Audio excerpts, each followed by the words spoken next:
What's up everyone? Welcome to this video. I talk a lot about astrology and I try to make it both fun and meaningful and help use astrology as a lens for personal growth, self-understanding, understanding our relationships. Yeah, that's kind of the spiel. I make a lot of Scorpio videos too. I'm a Scorpio moon. I started getting really into astrology when I first learned about Scorpio moon. I started reading about it. And I had this feeling of understanding or validation. And I was like, yes, there seems like there's something here. If I had previously taken a sip of the milk, weird metaphor, this was sort of the Rubicon crossing moment where I was like, I need a lot of milk and I'm gonna chug it. Here I am many years later. And in this video, I'm talking about something that Scorpios need to watch out for or check themselves on as they progress along their journey, right, of personal development, of understanding, of living out the karma of a intense Scorpio placement. So that could be a Scorpio moon, Scorpio sun, it could be a lot of things going on with Pluto, a lot of 8th house action. There's a lot of ways that a dominant, someone that identifies strongly with Scorpio energy, there's a lot of ways that can show up in a chart. And if you know anything about Scorpio energy, you know that it is, yes, it's intense, right? That's the high level buzzword. Scorpios are intense, and they are intense. Karmically, you were basically asked to pick up the tab in this lifetime, right? Things were very comfortable, things felt good in a previous lifetime. And you could believe in that or you can just use it as a lens. But in this life, they left you with the check and you have to carry some baggage that can be difficult.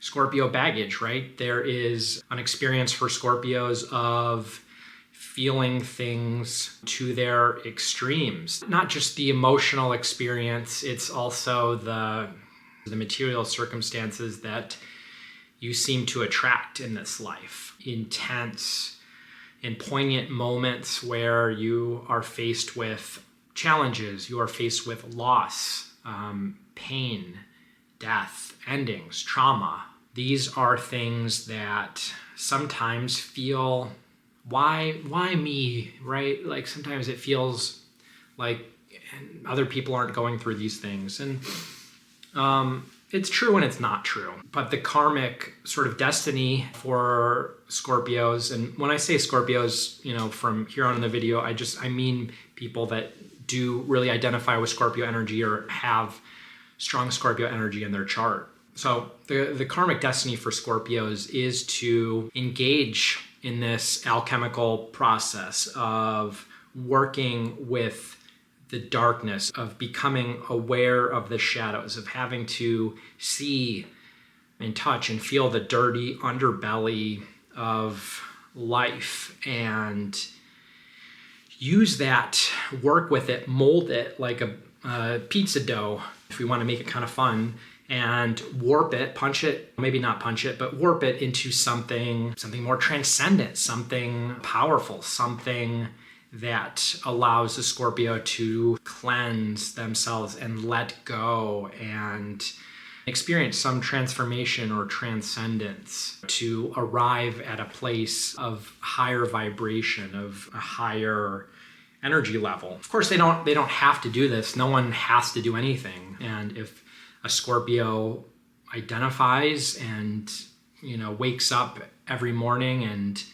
is in a state of darkness or strife or intense attachment or obsession to these sort of darker aspects of life, like that's fine. You can continue doing that, but it's not a puppies and rainbows type of thing. Like most Scorpios, they're misunderstood because people can see them as this negative, sort of toxic person, but on the core of that is really something really beautiful and pure and something that wants goodness and well, I shouldn't say goodness. I don't want to use words like good and bad, but that wants to experience love and is also deeply affected by fear and is sensitive and is troubled sometimes by things that other people don't seem as troubled by. And so they feel like blocked from that free expression of love. Now, if you're watching this video, I'm going to assume you have some basic understanding of Scorpio energy, Scorpio as an archetype, Scorpio as 1/12 of the zodiac, which describes this full circle of the kind of human journey, the human experience, one pizza slice of that process. And that pizza slice is intense. It's death. It's annihilation. It is loss. It is a draw towards the extremes in order to come to terms and experience fully those moments of death and those annihilations, and to butterfly out of it and use those moments not necessarily as these horrible, awful things, but to realize that they are just another phase of this eternally recurring process, and they are necessary stops along the way that precipitate moments of growth, of realization, of life, of new life. They make the way for future journeys and future exploration and future spiritual, intellectual, idealistic discoveries. And I assume you have some basic sort of understanding of your own experience or common themes of the Scorpio personality or the Scorpio experience. And if not, I do have other videos where I get more into that. I need to really hire some interns that can help me do some magic where I can be like, oh, check out my video here, and you can like click on it. It's probably not that hard to do, but also it's kind of annoying. So I'm not going to do that here, but if you look on my YouTube page, there are some of those videos. Now, when people get into astrology and they do start to learn more about Scorpio, I think a danger or something that can keep Scorpio stuck is fetishizing the archetype of Scorpio, fetishizing the fact that they are a Scorpio and worshiping it to the point where it becomes a trump card or an excuse to not hold themselves accountable.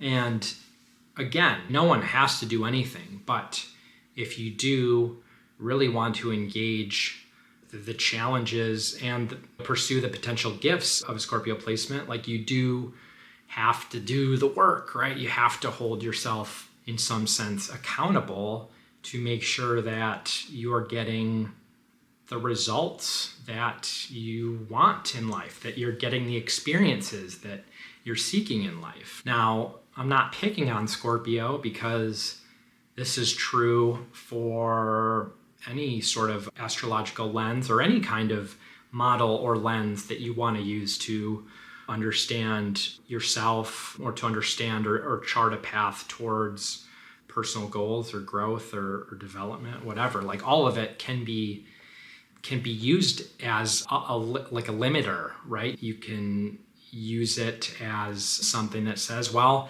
this is just me. This is just who I am. And sorry, you like it or you don't. And this is also a big reason why a lot of people that are critical of astrology, they see this aspect of it. And I'm not going to take those, too seriously, because people can do that with anything. And the people that do use astrology like that, like probably I understand people's reaction to it, but it's a limiting and very surface level way to use it. But we can all get into it. We can all be guilty of that. And I think for Scorpios, there can be such a, I don't want to say loneliness, but yes, loneliness or a frustration at the fact that they are not well understood, that society does see them sometimes as like too much, or like, why the frick did you do that? Why did you react like that? What's your problem? We are a culture, at least like in the West, but also I think just in terms of our global culture, we don't want to peel back the layers. We hide the shadow of things. We want things to be nice and sound good and be presentable and in some sense performative. And we're not given tools or trained to or taught to value this really difficult process of integrating all of our own sort of shadows and coming to a less fragmented place.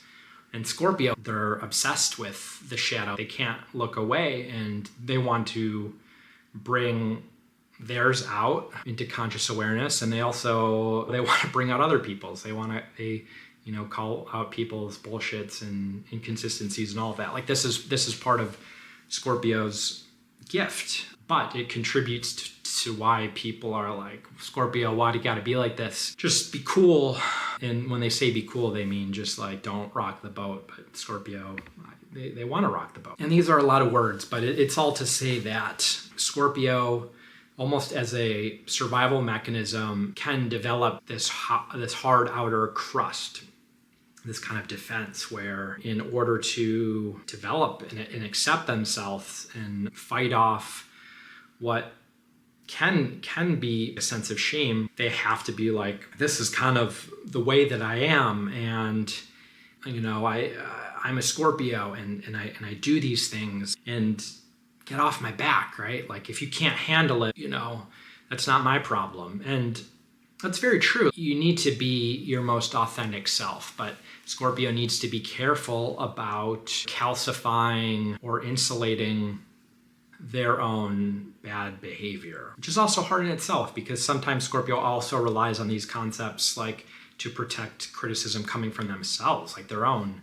That's sometimes where shame, that shame is made of. It's this own bad self-narrative, and astrological concepts are helpful to fend that off. But what I'm saying is that in order to totally let go and release the fears that keep Scorpio stuck, they need to really be able to, on the one hand, embrace their Scorpionic nature, its gifts and its challenges. And they also need to challenge themselves to work with it in a way that is productive, that is geared towards examining inputs and outputs and results, but without beating themselves up too much.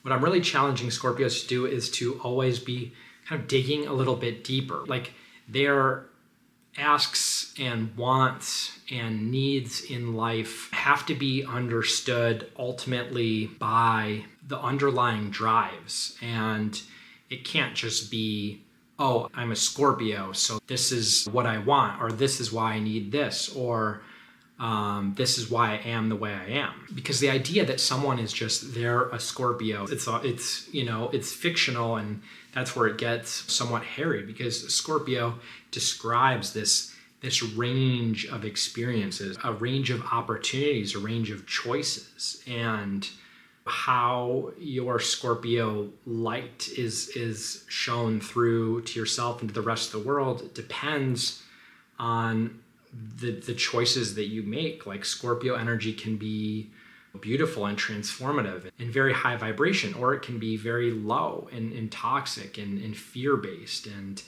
controlling. And neither of those is necessarily fixed or true or false. It's about how we wield this kind of brushstroke of themes and potentialities that we've been given to work with. So it's really important for Scorpio to understand that the Scorpionic process is, yes, it is one of intensities, obsession, annihilation, extremes, death. Like they can be very familiar with that part of it. But there is, again, this part of breaking out of the cocoon of new life, of being vulnerable in that new life state, like vulnerable like a child. And if a Scorpio is only identifying with the death experience of it, or justifying or creating insulation around the core fear, then they are cutting themselves off from the true power and beauty of that whole process. And it's fun to joke, and I think it's healthy to some extent to find communion in just the bad experiences and the effed up stuff or the stupid things that we do, or the mistakes or the jagged parts that come from sort of maturing and learning how to wield the energy. But you also have to realize that there's a part of Scorpio energy that is not necessarily like that. There can be an experience of Scorpio energy that's actually somewhat boring or consistent, or there are phases before the sort of like death part of it that can be a lot like its opposite sign, which is Taurus, which when you're rising from a rock bottom point, you're rising from a really intense or cathartic or traumatic experience. Like a lot of it is Taurian, kind of putting one step in front of the other and working your way out. It's not always sexy. And there's something sexy about the Scorpio darkness that's like, it can be an aesthetic. It can also be like a blanket, a comfort. That darkness, that chaos, that disarray can seem more familiar. And if Scorpio identifies only with that part of it, they are limiting the world of possibilities. They are limiting, in a sense, the work. They're limiting the call to complete the other part. And this might resonate or it might not, but something that was on my mind today, I wanted to share it. I do hope it's helpful. And, just want to encourage folks to think about Scorpio energy as this call towards karmic mastery of being ready and nimble and somewhat steady, right? Because you're never going to avoid these super intense death experiences in life. They will come, and there's nothing that you can do to control that. And one of the best orientations for Scorpio is this idea of punching when you have to punch and kicking when you have to kick. And sometimes people think about mastering Scorpio energy as not being afraid of the darkness, not being afraid of that death and messiness. But I just want to point out that always creating that or over-identifying with that or always running towards that is not always indicative of a lack of fear of that. Sometimes it indicates a fear of that coming that is so uncomfortable that Scorpio can purposely and preemptively run towards it because it feels familiar. And if they can create it, then it feels like they can control it, and it feels like, okay, it's here and it's familiar and I'm comfortable. I don't have to fear it coming. And it's just another manifestation of, again, dealing with an underlying fear. So again, I'm not sure if this resonates, but just think about what it might be like for you to, again, punch when you have to punch, kick when you have to kick. What does that mean for you? All right. Thanks for watching, everyone. I'll see you soon.